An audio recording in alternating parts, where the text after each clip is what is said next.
Hare.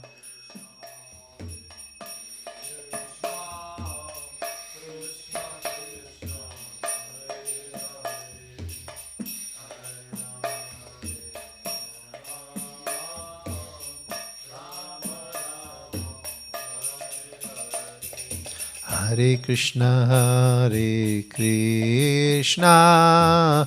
Krishna Krishna, Hare Hare, Hare Rama, Rama Rama, Hare Hare.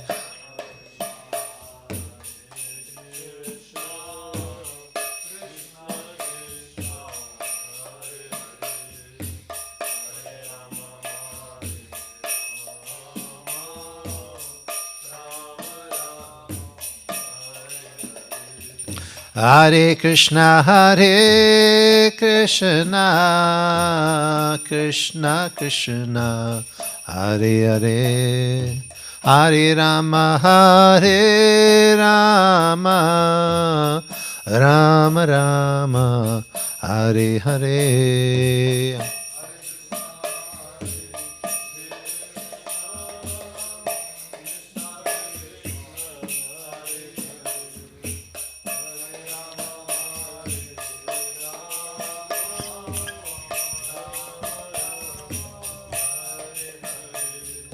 Hare Krishna, Krishna Krishna, Hare Hare, Hare Rama, Rama Rama, Hare Hare,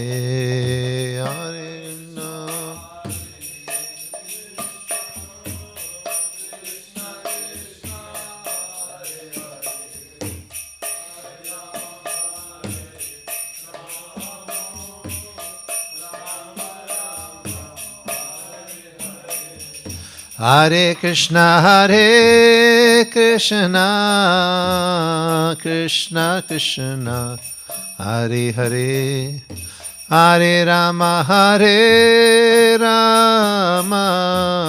Rama Rama, Hare Hare, Hare Krishna.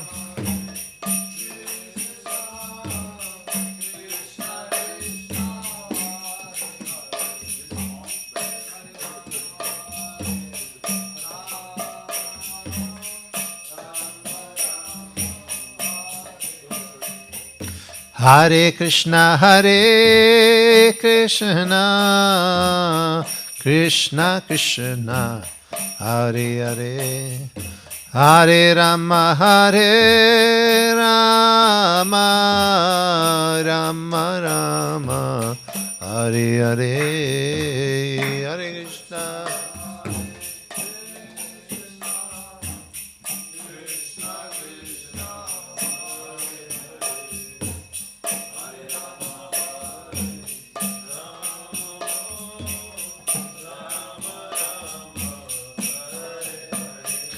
Hare Krishna. Hare Krishna, Krishna Krishna, Hare Hare, Hare Rama, Rama Rama, Hare Hare.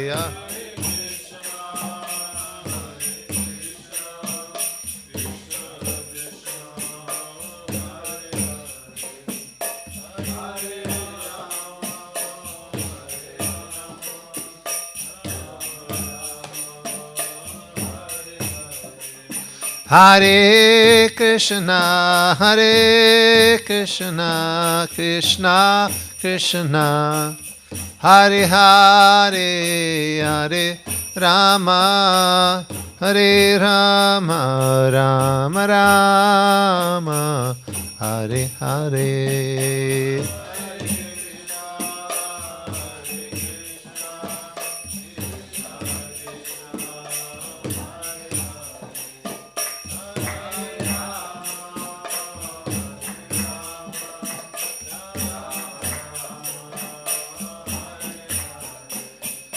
Jayo Prabhupada, Jayo Prabhupada, Prabhupada, Jayo Prabhupada.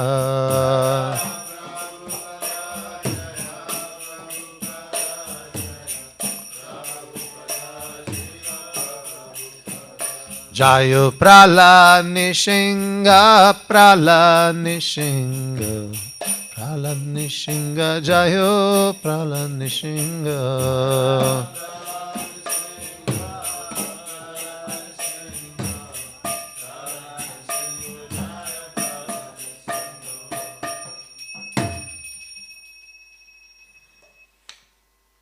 Hare Krishna. Thank you for being here, despite the 2 hours Ishtagosti.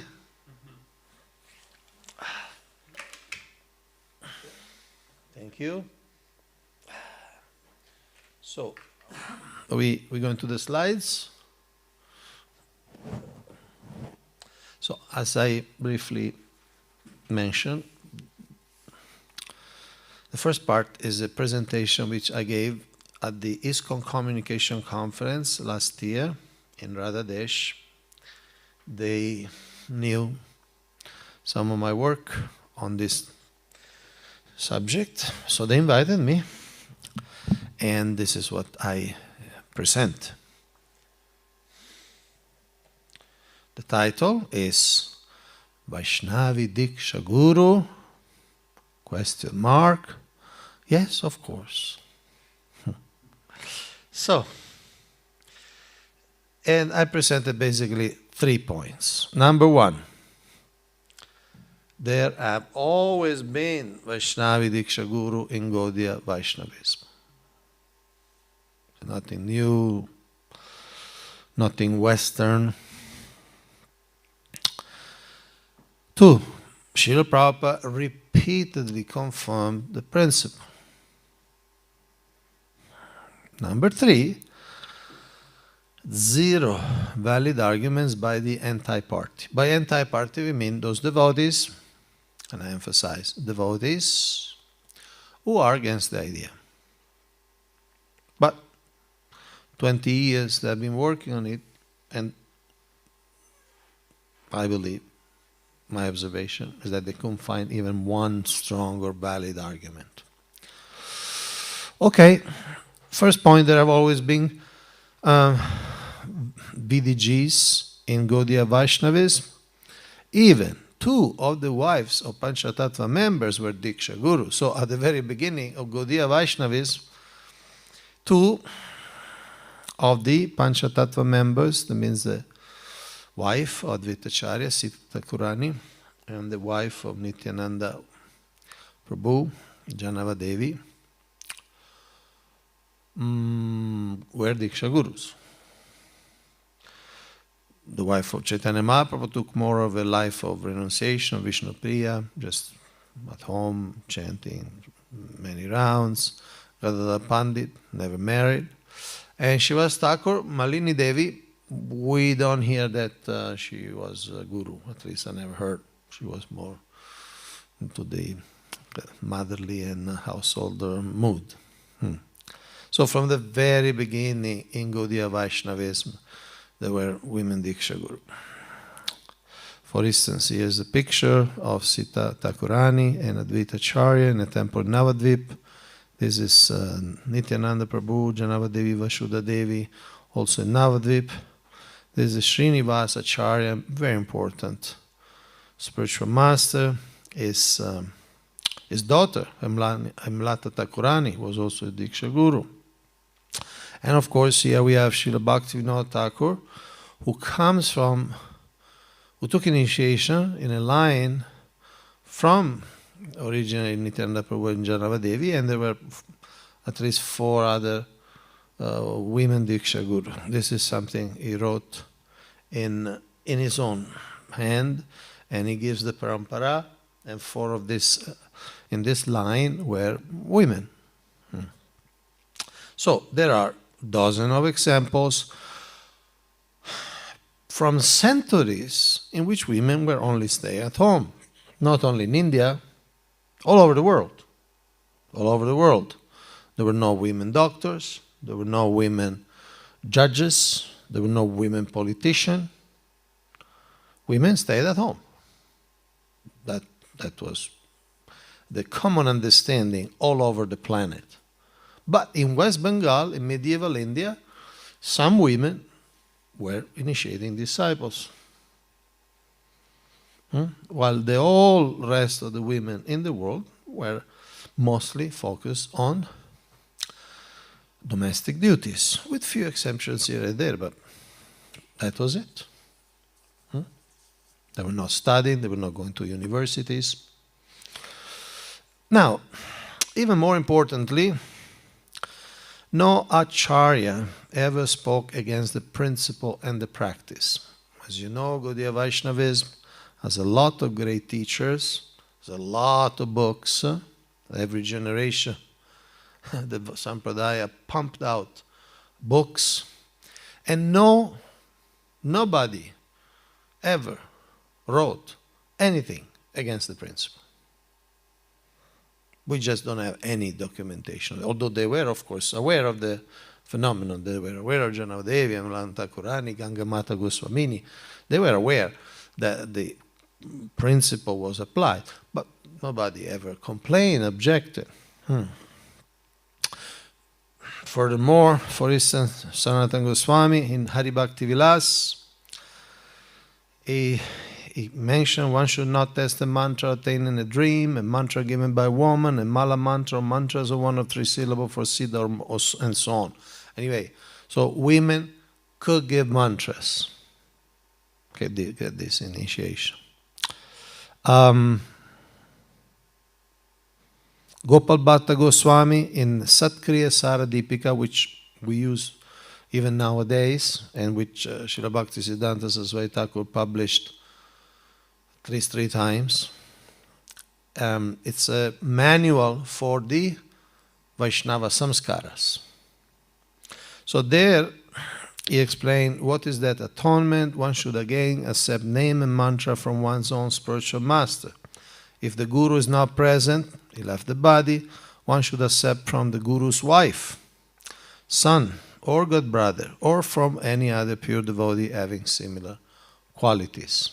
And a Sanskrit scholar explained to me how this is specifically a sequence of preference.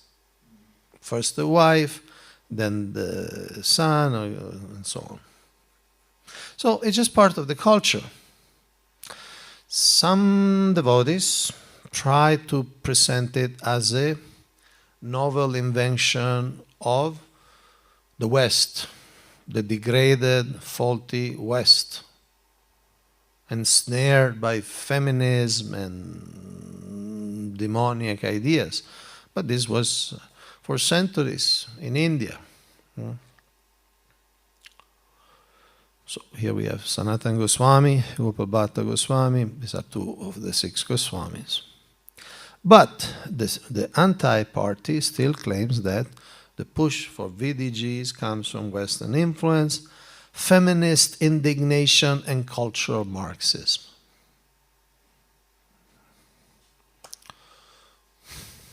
Point number 2. Srila Prabhupada repeatedly confirmed the principle. We'll see some quotes. Professor O'Connell, is this possible, Swamiji, for a woman to be a guru in the line of disciple succession? This Professor O'Connell has been throughout his life. He left his body a few years ago. He always was friendly with devotees. He cooperated with the Oxford Center for Hindu Studies. And his thesis was on the life of Lord Chaitanya. So he knew what he was talking about. He knew what he was asking about, because this is not a casual conversation. This is a professor asking Srila Prabhupada in Toronto. Srila Prabhupada, yes, Janavadevi was Nityananda's wife. She became. The qualification of Guru is that he must be fully cognizant of the science of Krishna. Then he or she can become Guru. In our material world, is it any prohibition that the woman cannot become professor? If she is qualified, she can become professor. What's wrong there? So clear question, clear answer. And as you know, you read Srila Prabhupada, he doesn't often use the expression he or she. But he specifically uses he or she. And almost mildly rebukes the professor. He says, look, in the university women cannot become professor.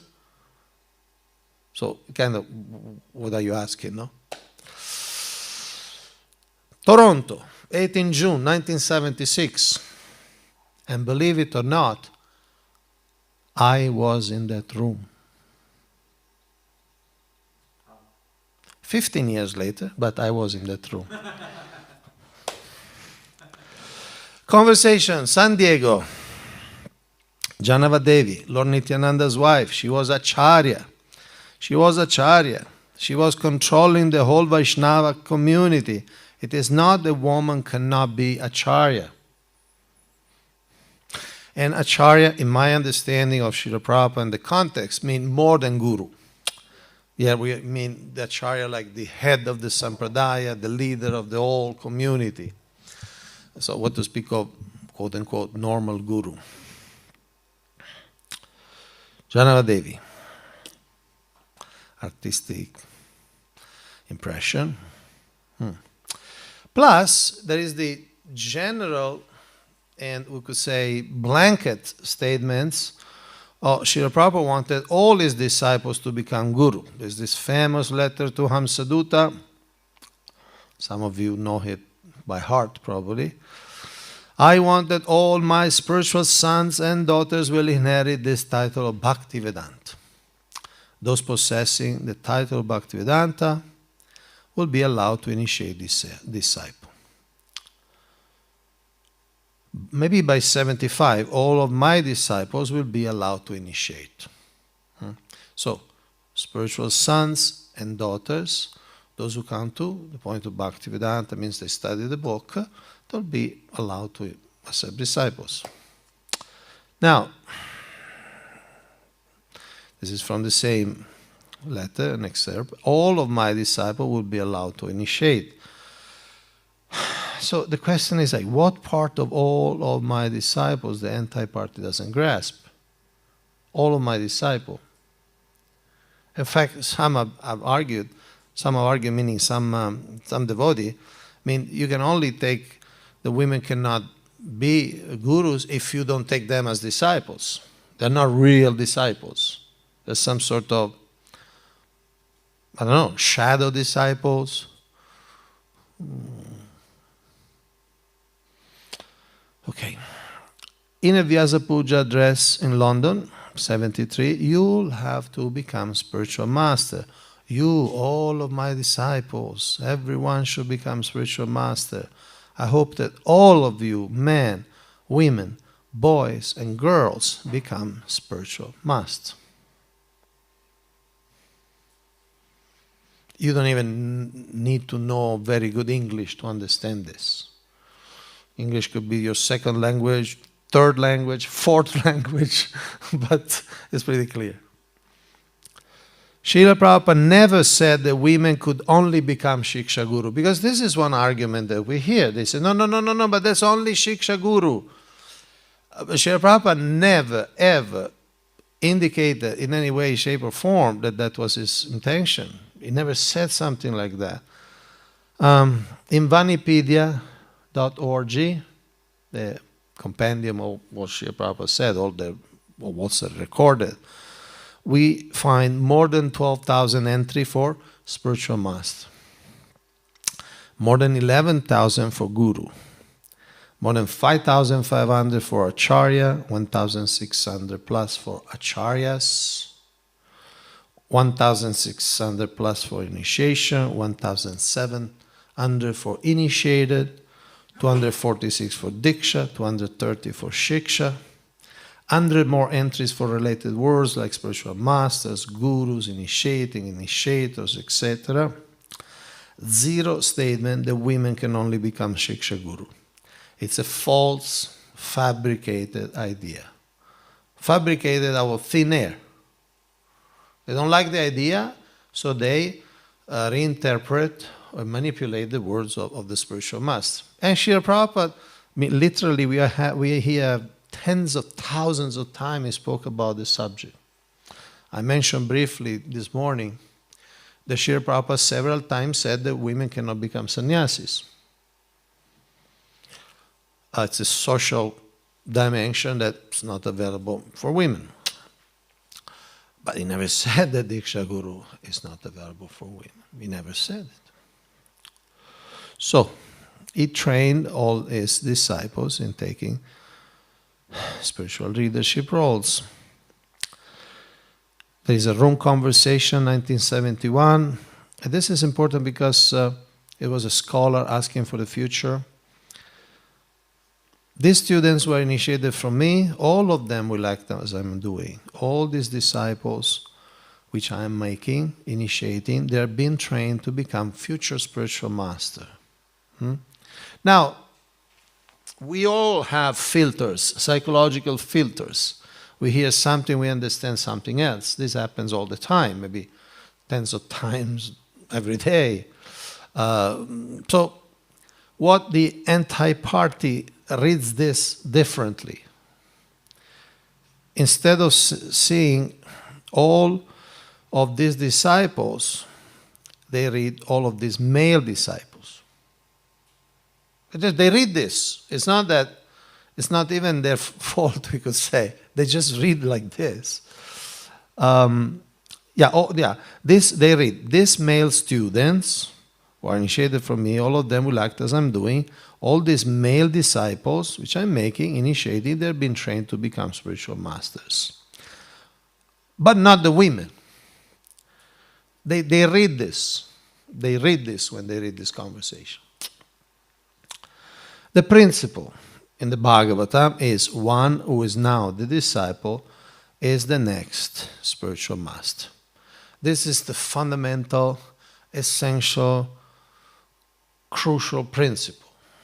If you take initiation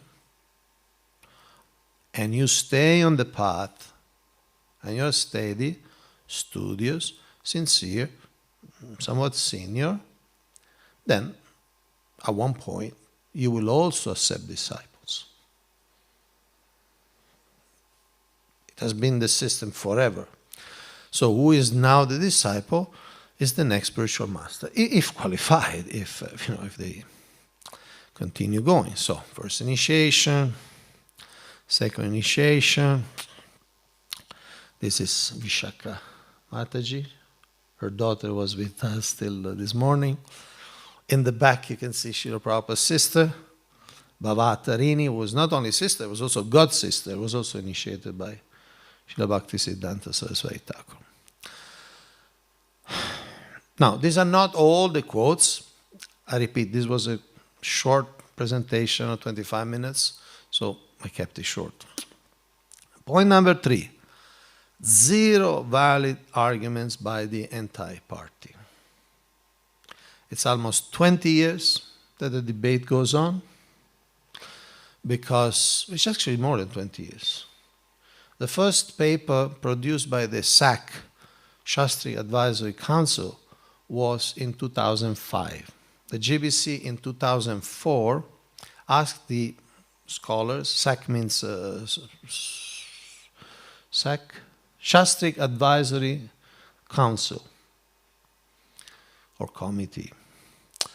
So in 2004 they asked, and there were devotees like Suotra Maharaj, there was, and these devotees were quite conservative, by the way. It was not a group of known as being very progressive and liberal. There was Purnachandra Maharaj, who also left the body. Some of you remember Purnachandra Maharaj, and others. And from 2005, the conclusion was, yes, there's no fundamental theological objection from the Sampradaya or from Srila Prabhupada's teaching. So it's 20 years that this group of devotees are trying to find something. And they're trying very, very hard. Now, for instance, they say, VDG, Vaishnavi Diksha-Guru, is against Varnashram. The fact is, It's exactly the opposite. Because the core Varnashram principle is to engage people according to their nature. If a woman likes to teach, likes to study, likes to convey knowledge, likes to write, likes to present the message, likes to give shelter to others, give advice, and people see her as a refuge, as an advisor, then according to Varnashram, she should serve like that. That's Varnashram. Guna karma vibhagashaha, according to your nature. Shouldn't be something forced. Oh, because you're a woman, you should become guru. Or because you're a man, you should become guru. No, but if that's your nature, the Brahminical nature, it would be a violence, an abuse of Varnashram to say that according to Varnashram, you cannot become guru. Vaishnavi Diksha-Guru is against women protection. It's exactly the opposite. Because senior Vaishnavis would be more protected if they have disciples. We see sometimes elderly devotees, both men and women, sometimes in the old age, it's hard to find a collocation, find a shelter, find sustenance, care. Obviously, a woman without disciples is less cared for, less protected than a woman with disciples. It's as simple as that. So it's a false argument. See, this is our Prashanta Devi in Vrindavan. You know Prashanta? She came here? Yeah. So, she's not yet initiating, but she's already in leadership. She leads the Bhaktivedanta program of the Vaishnava, the VIC, Vaishnava Institute for Higher Education. She leads, she teaches. So if one day it starts initiating with these disciples, she'll be better careful. It's very simple as that. Women need extraordinary qualification. That's another argument. They cannot just be Brahminical, they cannot just be intelligent. No, they need something special. Wrong. The prerequisites are the same. Again, back to that interview we quoted before. The qualification of Guru is that he must be fully cognizant of the signs of Krishna. Then he or she can become Guru. Ye Krishna Tattva Vetta, say Guru Hoy.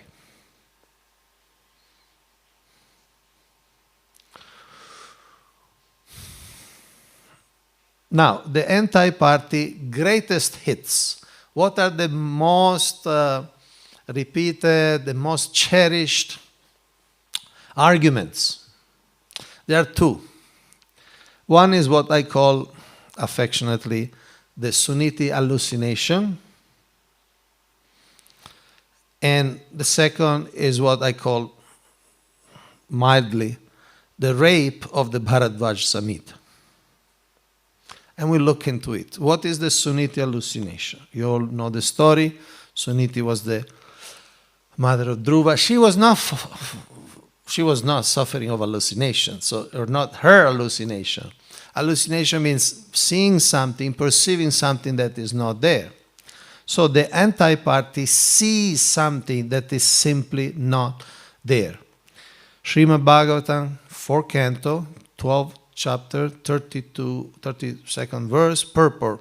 The original transcription of what Srila Prabhupada say is Sunniti, being in family relationship with Dhruva, his mother, and also woman, could not become the Diksha-Guru of Dhruva Maharaj. How many of you heard this argument? You heard this argument before? No. Because the word woman is there, so they say, this is what they say, therefore no woman can ever become Diksha-Guru. Because if Sunniti did not become Diksha-Guru, and she was a woman, then no woman can become Diksha-Guru. This is the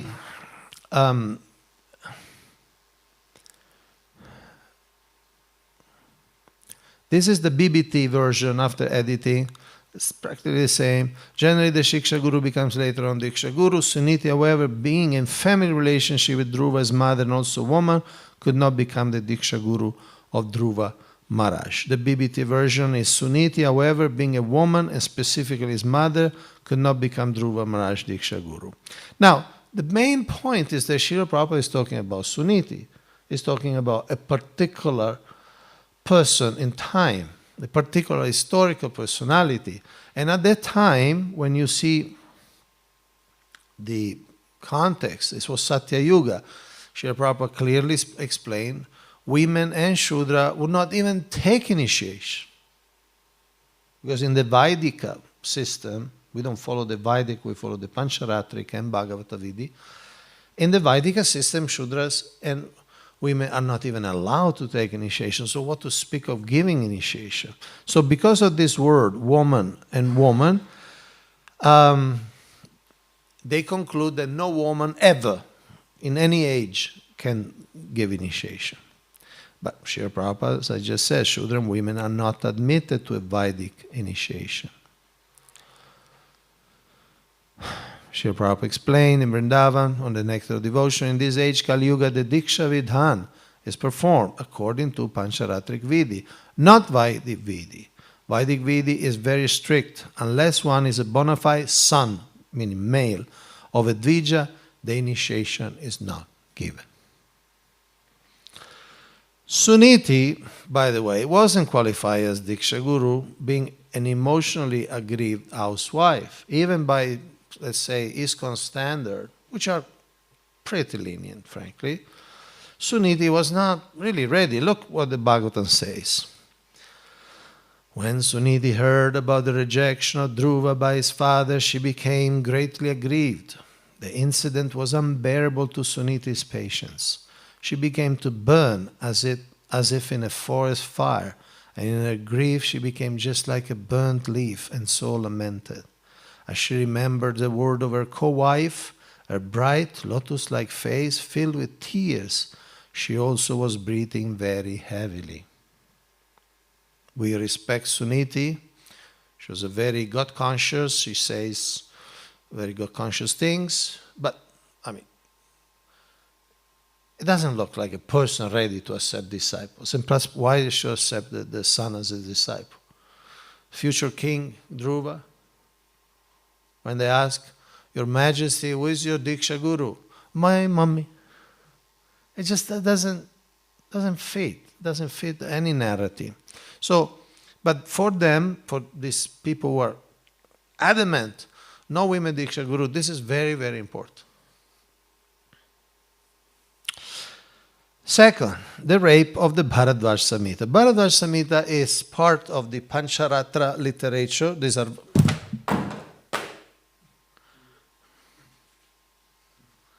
I'm sorry.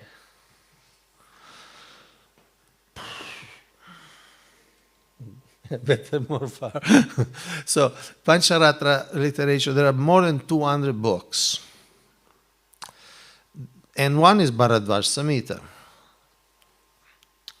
And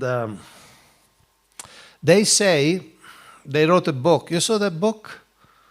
The book they wrote on this, on the Bharadwaj Samhita? They wrote the whole book saying that the Bharadwaj Samhita says that women cannot become gurus, which is exactly the opposite, and I'll show you. The text clearly states that Krishna-conscious women and Shudra, etc., can become Diksha-Gurus. Okay, this is what the Bharadwaj Samhita. Have you heard about this argument of Bharadwaj Samhita? No.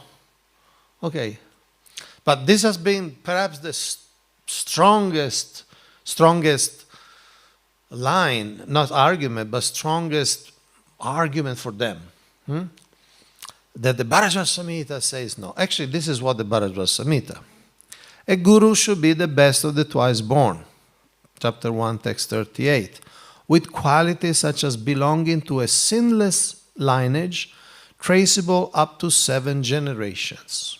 So in other words, should be a Brahmana, and they should be able to know 7 generations. But other Brahmanas can also initiate disciples, harati acharyatam, if they have bhakti, knowledge, and detachment. Without those qualifications, and the quote, the part in the quote is the text, one cannot become an acharya even if one is born in a great family line. A woman, a Shudra, and those from mixed classes, or anyone who is accused of a great sin or is fallen, cannot initiate others. Najatu mantra da. They cannot give the mantra. They can become gurus, narantyacharyatam, but they cannot become gurus, naranti acharyatam, but they can give ethical and moral instructions. You know, your grandmother tells you something nice, you may remember your life.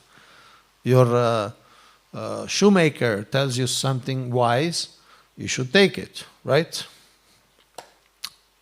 But, and this comes the conclusion of the Bharadwaj Samhita, but the next verse concludes that if they are Krishna conscious, women, Shudra, and the others can also give initiation. And this is the verse, crucial verse. And by the way, I'm using their translation of the verse. Kimapi atra bijayante yogina sarvajonishu pratyakshi tatma natanam naisham chintyam kuladikam. So, there are two major blunders by the anti-party. They exaggerate the requisites by mistranslation, making them unverifiable.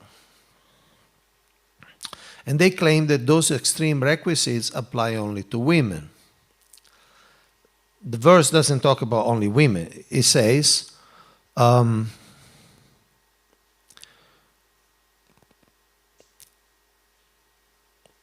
Sarvayonishu, in all possible situations in terms of birth. So, whatever is their background, wherever they're born, whatever they're born, as hunters in the forest or as carpenters.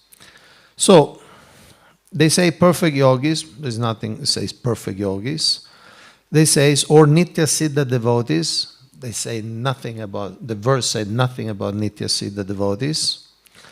In the stage of yoga pratyaksha, self-realized God face to face, which is not in the verse. So they make up all this qualification. Not only that, but they say this applies only to women, not to Shudras. It's really interesting. I mean, psychologically, linguistically, it's really interesting how they take the verse and they completely twist it. So this is the book that I was saying, Vaishnava Diksha, according to Narada Pancharatra. They wrote the whole book. So they invented this creed. These are real quotes from this book. Women must be on the stage of perceiving God face to face.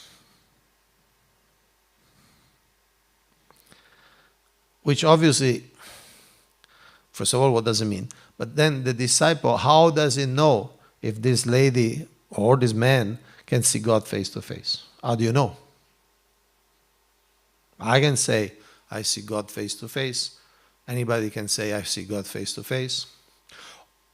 In reverse, somebody who sees God face to face can also say, no, I don't see God face to face. Not like the Vaishnavas would never say, yeah, I see God face to face. I just spoke with him this morning. No? Okay, second, women are not allowed to be Diksha-Guru until they are Siddha and residents of Goloka Vrindavan. So if you have a German passport, Austrian passport, you have to have a Goloka Vrindavan passport. Then we can consider. Women must be on the stage of Bhava Bhakti. We were discussing this morning, Bhava Bhakti. These are all inventions. There's written nowhere that anybody, women or guru, should have this qualification. Women or men. A woman could initiate disciple when her Swarupa Siddhi becomes manifest. We're talking about this.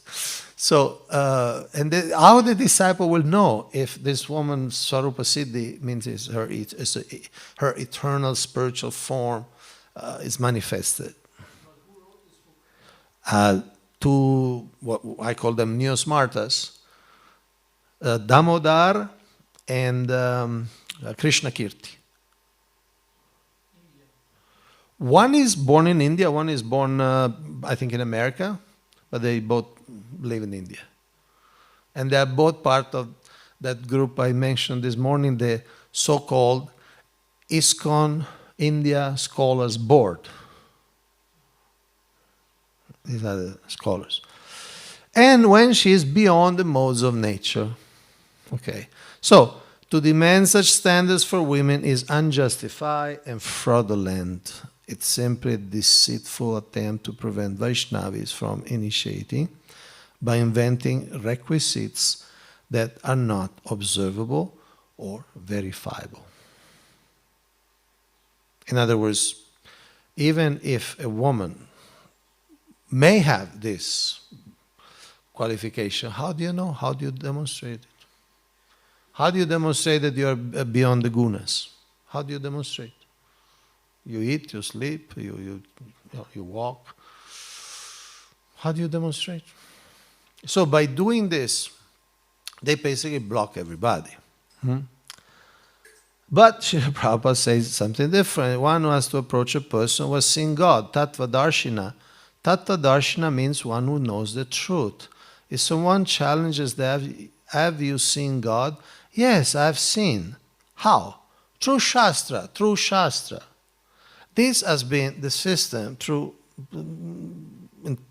since time immemorial. Guru is a teacher. Guru is a good disciple. He follows the vows of initiation, and then he teaches the Shastra. So has he seen God? Yes. How? Through Shastra.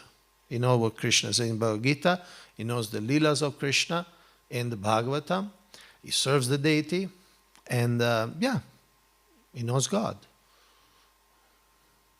And the disciple can see that. Is this person practicing? Is this person chanting? When I ask a question, does he know the philosophy to give me a satisfactory answer?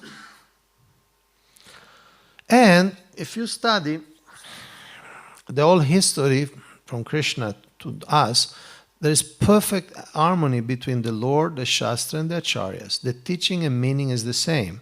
So Lord Krishna's Tattva Darshina in Bhagavad Gita, or the Padma Purana, Vaishnava Swapacho Guru, even a dog eater, literally dog cooker, can become a guru.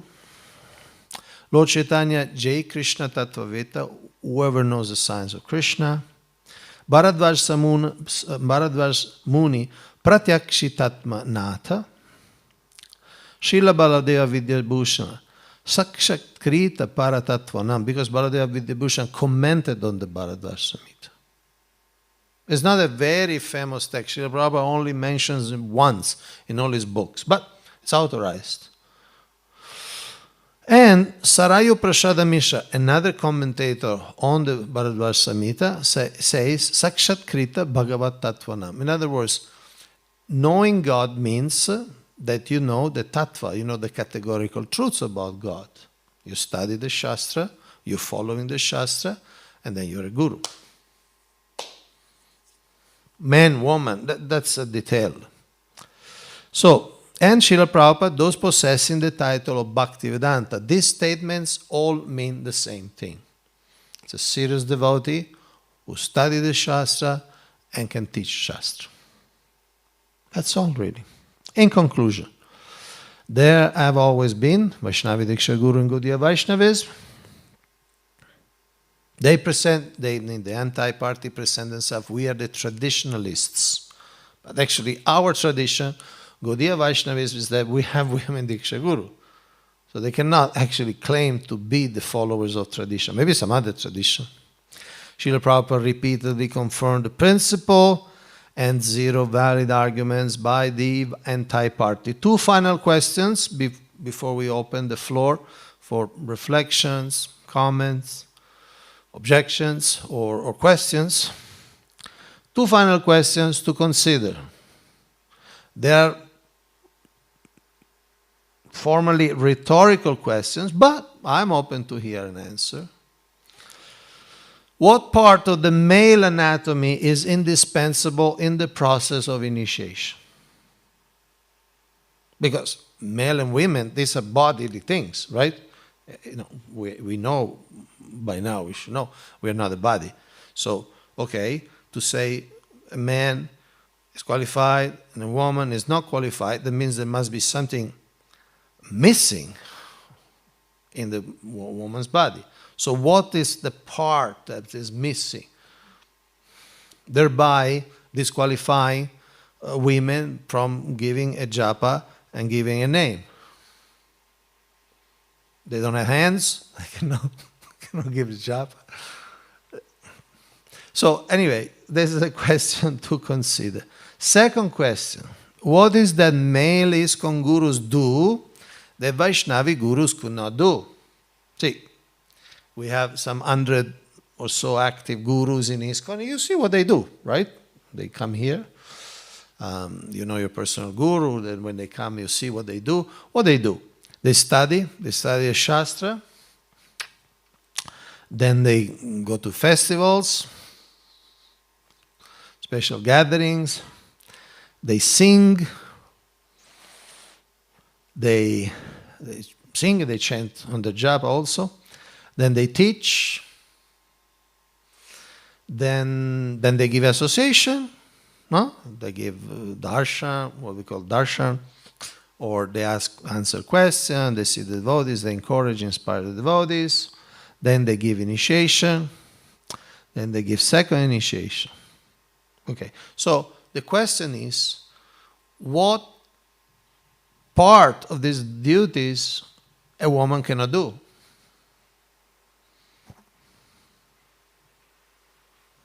I never heard an answer to this.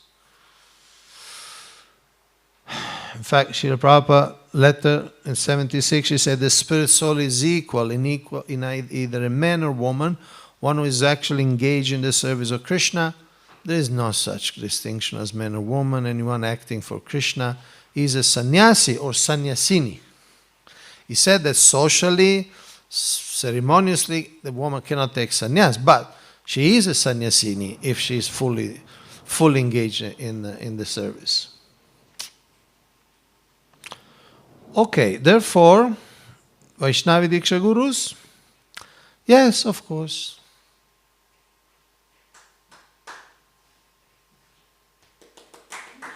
Sure. Thank you. And thank you for starting the applause, otherwise I'm not there. And this is the first initiation by a woman Diksha-Guru. It happened in Alachua, Florida. Narayani Mataji. Narayani Mataji gave initiation. This is the second generation Vaishnavi. I don't remember her initiated name. She's the daughter of Pancharatna Prabhu, Srila Prabhupada disciple. Some of you know him. And that was the first time. And so far the last time. So far, because then there was this moratorium for 3 years. So this is, but at least for now we have the consolation of this photo. So for more debunking of the anti-party views, I recommend these 2 books. Did Srila Prabhupada want women Diksha Gurus? And the book which I introduced today, Neo Smarta, Iskcon Greatest Danger, is not all about women Diksha Guru, but there is a lot of considerations on that. Many more arguments which in this brief presentation I didn't even touch. For the book, Women Diksha Guru, you can download it for free as a PDF. You go to archive.org, famous website. They put everything there, archive.org. And you can download this book for free. The other books, the books on Ritvikism, we were talking the first day, the Neo Smarta, Women Diksha Guru, and so many other things. Okay, so. Is there a printed version of the book also? Yeah. But I don't have it with me. I have some copies in Mayapur. And frankly speaking, it was very well received. I have here some excerpts from the review. Oh, you don't see this. Somehow it didn't shift. Anyway, I thought I was showing it the page. Anyway, many people, Urmila Devi, you know Urmila Devi. So she says, what an incredible book. I believe this answers just about everything and considers every angle about women being guru. Akruranath Prabhu. Akruranath Prabhu is also another disciple of Srila Prabhupada. He's a lawyer, so he thinks in a... Wow, that is quite a thorough refutation of those opposed to women becoming Diksha-Guru in Iskcon. A carefully researched... I think that any truly open-minded devotee curious about this subject will conclude that this book has resolved the issue once and for all. So many others.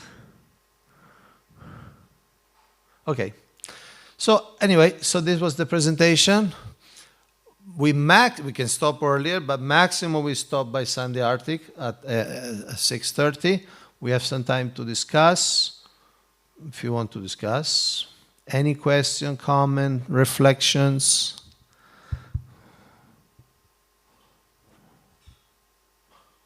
Yes.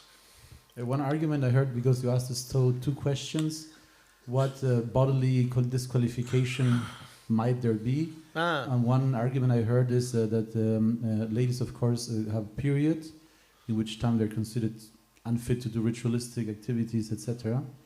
So what would you say to that? Well, the GBC has discussed that and concluded that a woman should be beyond the reproductive years. No more periods. Period.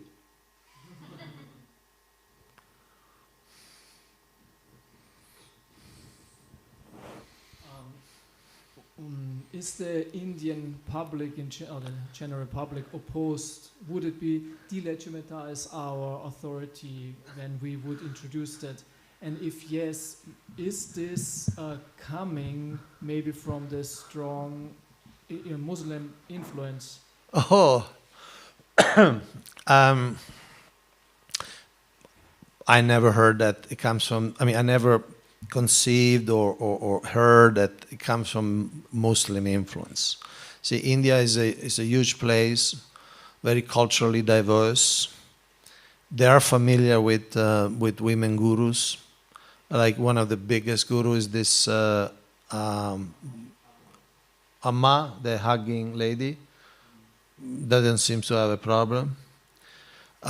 Yes, whatever you do in India, somebody has a problem. Who was telling me?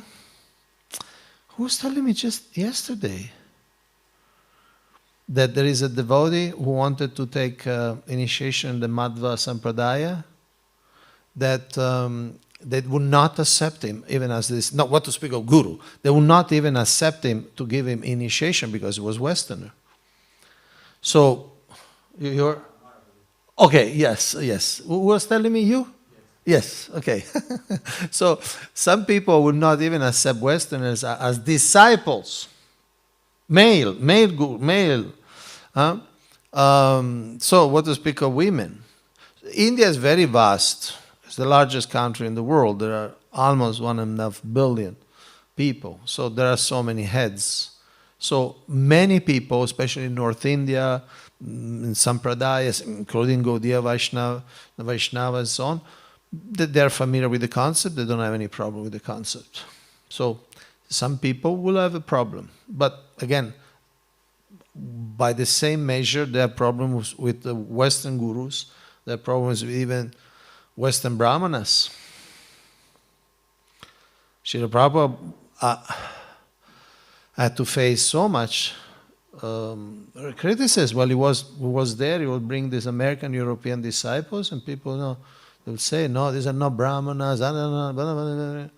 So certainly some people, very caste conscious, body conscious, they object to anything. Some people don't even let us go inside the temples, just because we're born in the West.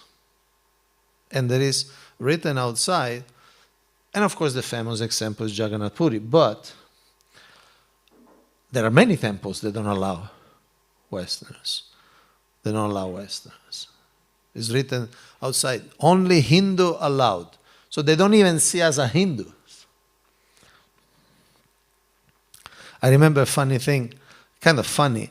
I was visiting India with my parents, so we went to Sri Rangam, which besides being the headquarters of Sri Vaishnavism, it's also a majestic architecture, is the biggest gopura in the world. It's like a city temple of seven, what do you call it? 7 boundary walls. So I was with my parents, so I saw that I entered in the samadhi of Ramanujacharya. And they stayed outside. So then there was some celebration. So they were all sitting in rows and they were passing out this tamarind rice, like that. So I also sat in a row and I took the tamarind rice. It's prashad.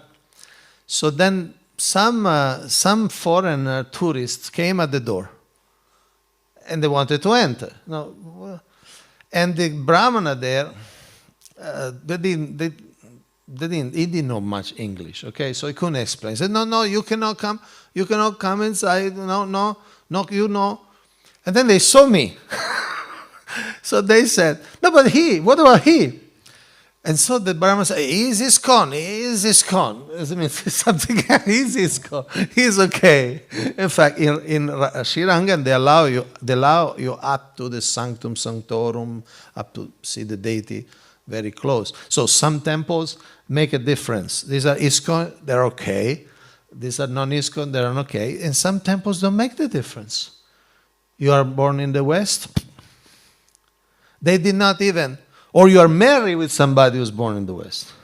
They did not even allow Indira Gandhi, the Prime Minister of India. And she is Hindu and everything, but she was married with a Parsi, with a non-Hindu. And they stopped her. No, you cannot come. Out. So, when you say somebody will object, somebody is already objecting to millions of things. So they object to one more thing, frankly, who cares, you know? We are there to educate these people, not to just be intimidated by their prejudice. Does it answer your question? You want to use the mic for the 10,000 people who are online? Yes.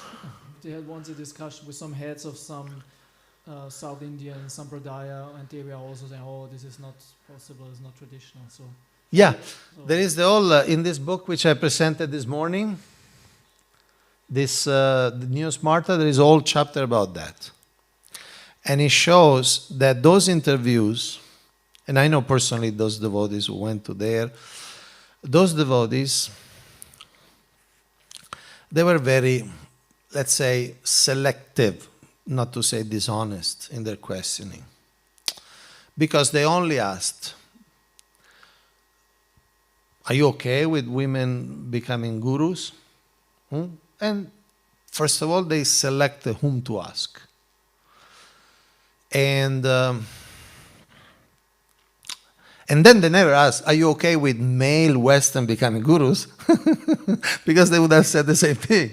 You follow? So when you ask only one question and you get the answer, no, we are not okay with women guru. But you did not answer the other question. You did ask the other question, are you okay with male born Melecha gurus? So when they show this interview to the world, they say, oh, let's see, these great brahmanas, they say no to women Diksha-Guru. I had a 3-hour conversation with Gaura Keshava Prabhu, who is in your book. He was part of the installation here. Yeah. Okay, so I had 3 hours conversation with him. He knows personally those brahmanas. He explained that he is from, that in Tamil Nadu, in the Shiva Vaishnava, there is 2 big divisions, the north and the south. And he explained to me, the north became influenced by smart ideas. because Vedanta Deshika went to the north of Tamil Nadu, which is South India. He went to Kanchipuram, there was a lot of smarta, a lot of Shiva bhaktas, and he had to somewhat present things in a more smarter way. Okay? The southern Vaishnava, those who sing also in Tamil, they don't have restriction. The northern Sri Vaishnava have restriction on women and Shudra chanting Om. They cannot chant Om. In the south, they don't have these restrictions. In the south, for instance, you all heard this story when Ramanujacharya got initiation and the Guru said, don't give the mantra to anybody. And he went on the tower of the temple, over the marketplace, there were women, children, men of all kinds, and he started telling the mantra to everybody. Om Namo Narayanaya. So the northern Sri Vaishnava don't take that seriously. They don't take this as an example that everybody can get the Om, everybody can get the mantra. And they're different like that. So those interviews have very little value. Very little value. It's not the objective presentation of these sampradayas. It's very selective. But even, see, again, the sampradaya of Lord Chaitanya moved on. The Madhvas, the Ramanuja, we accept them as bona fide Vaishnava sampradaya. We have respect. Srila Bhaktivedanta Saraswati Thakur translated some of his books of the acharyas. So, but they did not follow Lord Chaitanya. So how can you go to somebody who doesn't even accept Lord Chaitanya and ask how the movement of Lord Chaitanya should be conducted? Why don't they make interviews with Gaudiya Vaishnavas? There are many Gaudiya Vaishnavas, right? There are many sannyasis outside Iskcon. There are many Nimbarkas. There are many North Indian. Why they just go to them? So academically, don't mean much. And I have the whole chapter on that, why and so on. But yes, the answer to your question, yes, not only they will object, some people will object, they're already objecting to so many things. They already object. They don't even let us inside the temple. Men.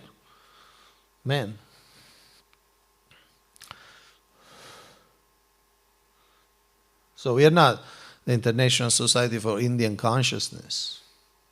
We are the International Society for Krishna Consciousness. Prabhu? There is the example you gave about Janava Mata and Sita Mata, Himata Thakurani. I heard the argument that they only started initiating once their husband died or passed away. So it's kind of like then they inherited the responsibility from their as first choice, like you mentioned. But they said that there's no example of a woman independently becoming a guru. So what would you say? What? I'm just asking. Gangamata Goswamini was not married, okay. And he gave the initiation. He gave initiation to the king of Puri. Hemlata Thakurani, I never heard that he had to wait for the husband to die. Of course, the culture of 500 years ago in India, of course, was much more conservative. The role of women was different. Now we have a woman who is president of the country.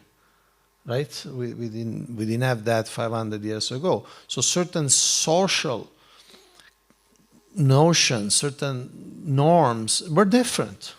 Like it is said that in Keturi Gram, this major festival that enshrine many principles of Gaudiya Vaishnavism, Janavadevi was speaking beyond a curtain. There was a veil, no? I mean, Srila Prabhupada says that his mother, we're talking about early 20th century, his mother will only go out on a palanquin carried by people, and the palanquin will be all covered. This is Srila Prabhupada's mother in the early 20th century. So definitely the social interactions were different. So I'm not surprised if this if these women gave the priority to the husband, especially if the husband is Nityananda and Advaita Acharya. So I'm not surprised. But it's not a principle. It's just a circumstantial cultural norm we respect, but it doesn't become like a rule for 10,000 years. And then, like in other Gaudiya Vaishnava traditions, are there, outside of Iskcon, you know, are there any examples of female Diksha-Gurus, or are they discussing? Do we know about it? They like are. Gaudiya Math, or... I don't know how much they discuss, but there is like one example, I don't remember the name, in Bengal. And I saw a photo, for instance, where at least, 10, 12 sannyasis of different Gaudiya Maths went to her Vyasa Puja. So she's recognized. She's recognized. That's our tradition, you know. It's like to say that this is not our tradition would be not a stretch, just a lie. So, yeah. Yeah, and also because you mentioned the president of India, but there are many examples actually of queens in India actually. I forgot the name now, but there's a few queens. Jhansi Rani and a few others from South India, and so it's not uncommon actually. That's yes, but I'm saying in terms of social acceptance. Those are queens, and they're already, Kshatriya, they're already royalty. Now, even West Bengal, we have a chief minister, Mamata Banerjee. I don't know how much you follow West Bengal politics, but the chief minister means it's big. West Bengal is a state of more than 90 million people. It's bigger than Germany. Not as organized, perhaps, but bigger than Germany. And chief minister means what is in America the governor, okay? I don't know how, if you have something state level like this. So she's Mamata Banerjee, and we have so many, no?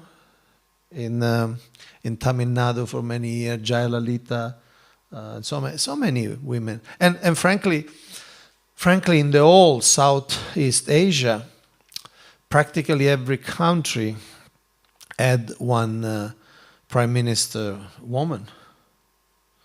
The first prime minister woman in the world was from Sri Lanka, Bandaranaike. And also the daughter became prime minister. Even Pakistan, she had Ali Bhutto, and she got assassinated. Not by the anti-VDGs, but she, Pakistan, Bangladesh, the lady that they just kicked her out. India, Indira Gandhi. This was already more than 40 years ago. So the idea of leadership for women is not new to Southeast Asia. But plus, it remains the point that we are not just shape-shifting according to the public, right? No? I mean, I don't know how much the people, local people like you here. I don't know. Maybe some people like less. I was just taking a walk this morning. There was somebody with a dog. I said, "Good morning." Just look. Okay. Just said good morning. So I don't know how you, but it's not that you're going to close down. Oh, people don't like us, you know. That's not what we do. Yes. I wanted to ask, what is your, Frank's, point of view about the GBC? Like, this is another topic, but the GBC has somehow not won the case of the Ritviks, and after so many years, like the Ritviks have won the case in India. So what is your point of view, and do you think the GBC has done enough work to provide arguments to the Indian High Commission? First of all, the court case was never about Ritvikism. Has absolutely nothing about the process of initiation, if Ritvik is right, if Ritvik is wrong. It was just a dispute about property. Who owns the Bangalore property? So it has nothing to do with, and it was not directly with the GBC. GBC was involved, of course, GBC is involved in everything, ideally, but it was actually the Ritviks who filed the court case against us, against Iskcon. And look, has been going on for more than 20 years. And from what I understand, the devotees involved, which the GBC was marginally involved. GBC got involved practically only for the theological aspects. How much can we accept? How much we can? What could be our position, our stand? As far as the court case was managed by the Indian devotees. Not even much by the Indian GBC, other devotees. So I like to think that they did whatever they could. But please understand, the court case had nothing to do with the process of initiation. It's just about property. Okay? I think there is this quote by Srila Prabhupada where he says that women can become gurus, but rarely, not so often, something like this. Okay, no, he says, I can bring it up. It's in the same interview. It's the same interview. I'll bring it up.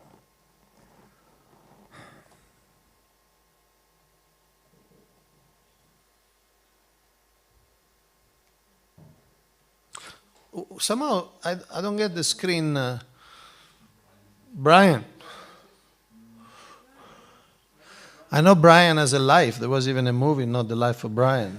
But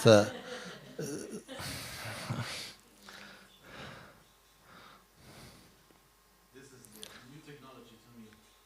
Streaming the new technology. Changed for you already? Yeah, you have a different screen. Okay.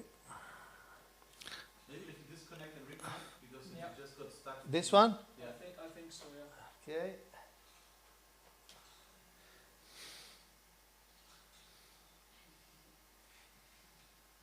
Is it fully in?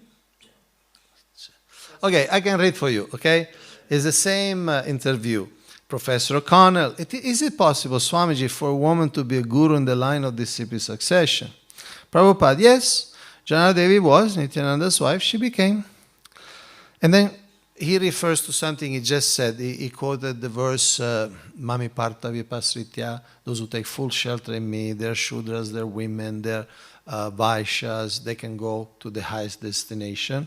So Srila Prabhupada says, if she's able to go to the highest perfection of life, why it is not possible to become guru?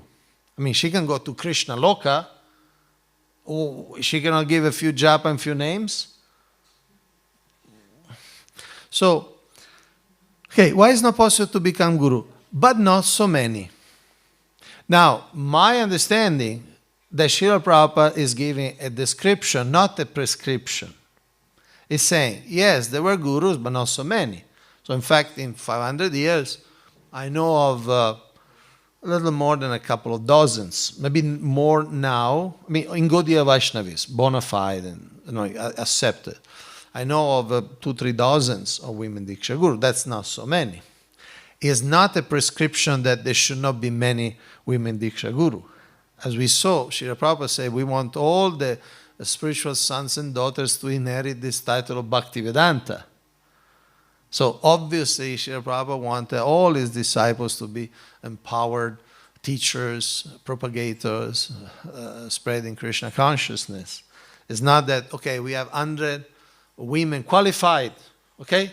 Senior, sincere, honest, studious, learned, exemplary, and everything. We have 100 of them and say, no, not so many. Let's take 15 of you. The other 85, sorry, Srila Prabhupada said not so many.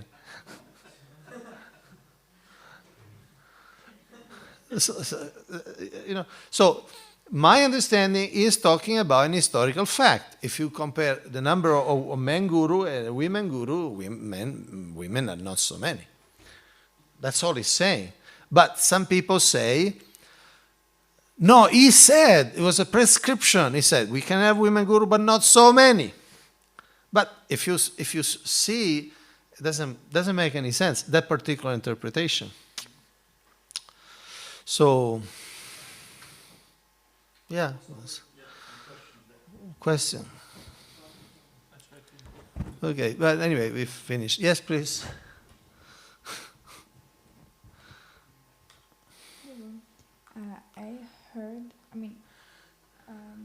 I heard the argument, I think in some lecture, I don't remember.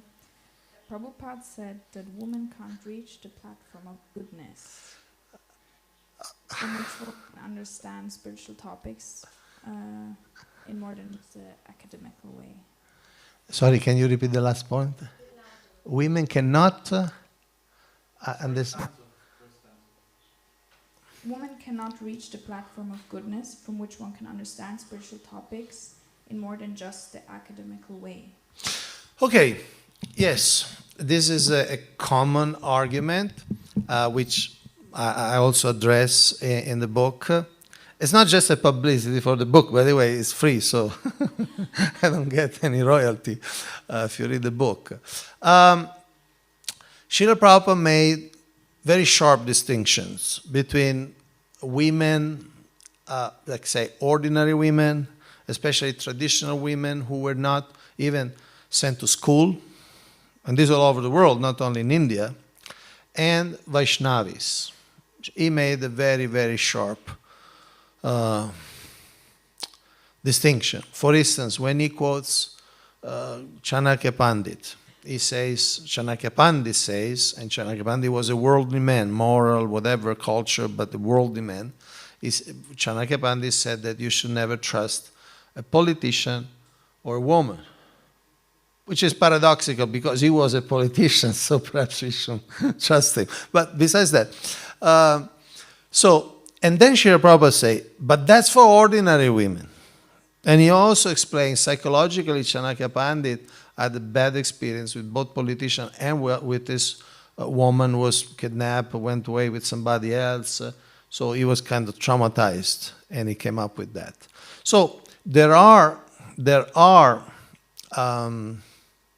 isolated remarks like that, but the predominant, prominent, when he talks about Vaishnavis, when he talks about his disciples, men or women, it's a completely different ball game. Like, for instance, one argument that some particular man likes to give is that Srila Prabhupada says, well, generally women are in the lower mode of nature. I mean, we see that everybody's in the lower mode of nature. I mean, just walk in the street, you see everybody. But he says like that. But when they say generally, but what does it mean generally? What does it mean generally? If you take generally to mean 50%, 51% of the time, 60% of the time, you can say 90% of the time. Even if you take generally, which is not the meaning in English, some of you know English very well, but even if you take generally to mean 99% of the time, still this leaves out 40 million women. So this type of generalization, which Srila Prabhupada does, in fact, I have another book, which you can download from the same place, on this kind of statement by Srila Prabhupada. How to understand when he says something, but he says something else. That's his style of expression. He often uses generalizations and sometimes overgeneralization, hyperbole. That's his way of expressing certain things. But when he speaks specifically and we could say implementing the principle, he doesn't speak like that anymore. But even if you take that particular statement, I don't know your particular statement, maybe it's from first canto when say Vyasadeva made the Mahabharat for the women and Dvija Bandhu, that part there? Okay, you heard from a lecture. Okay, so but even when you hear this, the generalized comment, when Srila Prabhupada speaks about the implementation, then it's a different song. It's a different mood. But first of all, we are at the last minute. As soon as we hear the doors opening, the class will close. We need to understand what guru is. What's a guru? We need to understand. Otherwise, to say, can a dog be a guru? Can a giraffe be a guru? What is a guru? A guru is a good devotee, good disciple, is following the vows. He or she knows the philosophy, studied the book, can teach disciples, is engaged in devotional service, is engaged in propagating Krishna consciousness locally, internationally, nationally, wherever. And some people get inspired to be connected to the Sampradaya through this person. They have faith in this person. And sometimes it's a man, sometimes it's a woman. And being a guru is that you introduce, formally, you give the japa. Of course, this person is already chanting Hare Krishna since at least 1 year, 16 rounds. The guru gives the japa, gives a name, a new identity, and then after some time, he gives the Gayatri mantra, which Srila Prabhupada specifically gave all the 7 mantras to men and to women. And this is an undisputable fact. So that's a guru. So first we need to start from what we are talking about. That's a guru. So to say that a woman cannot be, basically you're saying a woman cannot be a devotee, a woman cannot be a good disciple, a woman cannot learn the Shastra, a woman cannot give advice, a woman cannot give a lecture, a woman, you had to say cannot give a japa. And if you say a woman can do everything, which is a fact we see, a woman can do everything, but cannot give a japa and cannot give a name, that doesn't make any sense.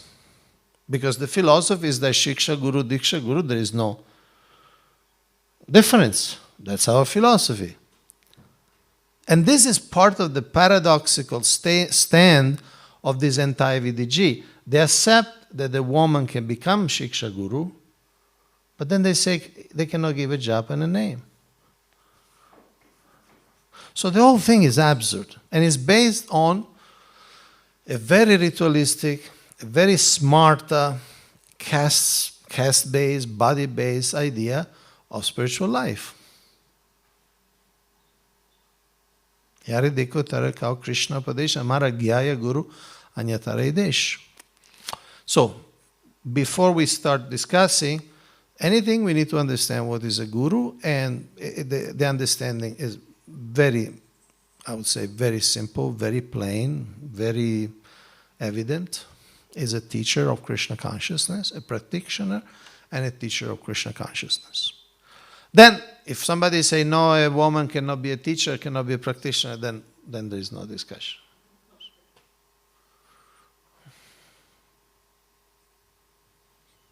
Is your hand up? Sort of. So if you have a sort of a question, but we don't have any more time. Huh?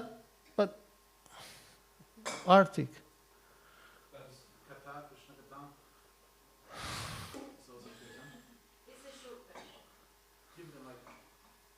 But short questions sometimes need long answers. Sorry that I missed the first part, but generally, could one say that the question of having a female guru is sometimes not based on Prabhupada said this or Shastra, but actually because within the movement there is still a lot of chauvinism and like where women are not really treated in a way that they would. I mean, that's the feedback. That's why we don't have more women Diksha-Guru, yes. Yeah, rather than it being literally because of a, some sort of comment that Prabhupada said. Yeah, it's a psychological thing. And that's why, thank you for bringing this up. See, again, it's 20 years at least that this debate goes on. Huh? I try to show that they don't have any argument. I've been kind of waiting for 20 years for them to have some solid argument, some shastra. They can't find anything, anywhere. Why we meaning those who believe that women can become Diksha-Guru, why we are not able to convince these other people through philosophy, through theology, through shastra? Because it has nothing to do with philosophy. It's all about psychology. Some of these leaders of the anti-Vaishnavi Diksha-Guru, unfortunately, they had difficult childhoods. They had very difficult relation with their mothers. They were not breastfed. There are two pillars of Varnashram: Gurukula and breastfeeding. So when somebody is not breastfed, and of course I'm not talking about women who cannot breastfeed, but when a man,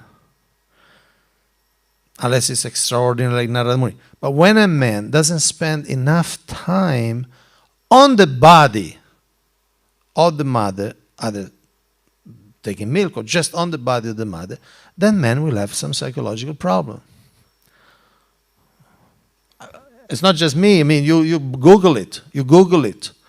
So, unfortunately, some of the leaders, they had problematic childhood in that sense.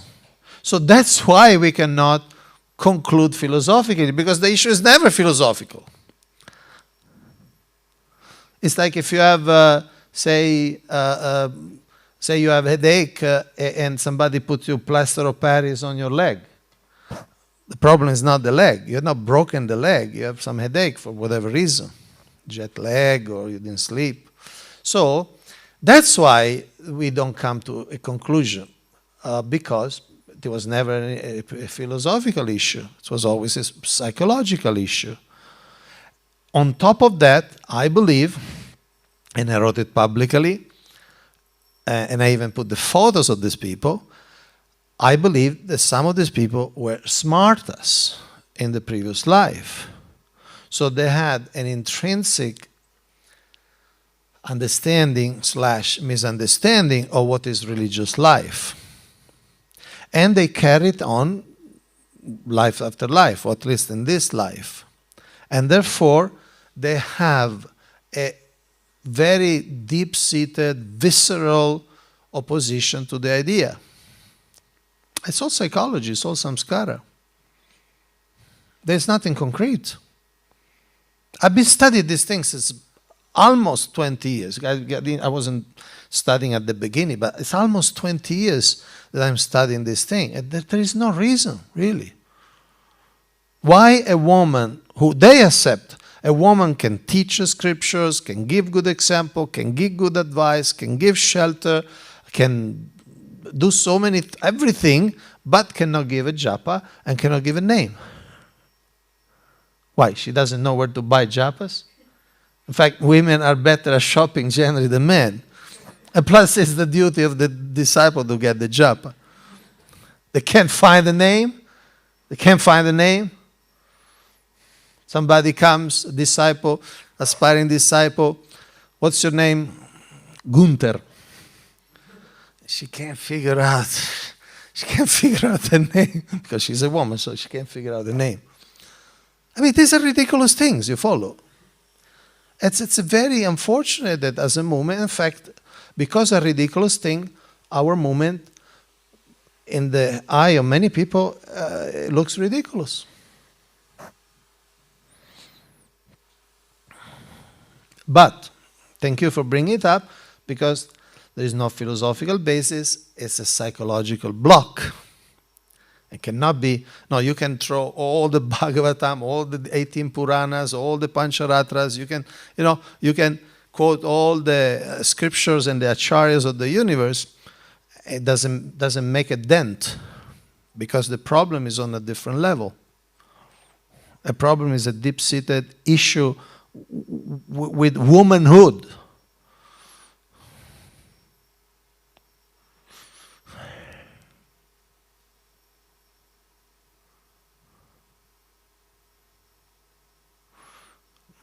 Better we go to Sunday Arctic at this point.